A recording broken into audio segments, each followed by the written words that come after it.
Today's task is to write out 2 competency-based interview answers. So what is a competency-based interview question? It's basically a question where they say, can you give us an example of? And they want you to tell a story demonstrating your skills, your abilities, and your experience. That way, they have a good idea if you're going to be able to deliver for them in their role. So what sort of questions could these be? Well, they could be questions like, can you tell us a time when you delivered a project from start to finish? Can you give us an example of when you had to lead the team? Can you give us an example of resolving conflicts between colleagues or between yourself and a client or a customer?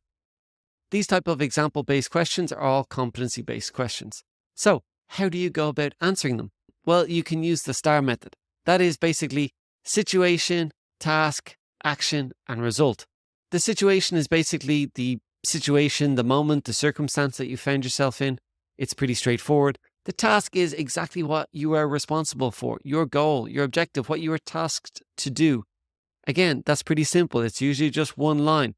My responsibility was to resolve conflict with this customer, or my task was to lead the team through this transitionary period, or whatever it might be. The action is where the chunky part of the answer is. This is a bit longer, it's a bit more detailed. So what can you say there? I think a nice way to describe this is by these 3 points: understand, plan, and implement.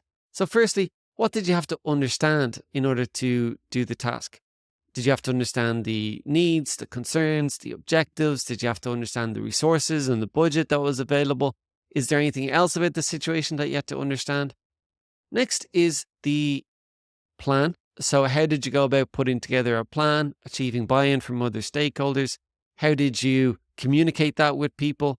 And how did you make sure it was robust and factor in any sort of risk or any other issues into the equation? And then finally is the implementation. So how did you implement it effectively, provide status updates, communicate with other stakeholders, make sure that it was on track and hitting deadlines? All that is part of the implementation phase. And then finally, the result. Now for the result, I think it's really nice to put in both the facts and the feelings. So the facts relate back to the task, which we mentioned at the start.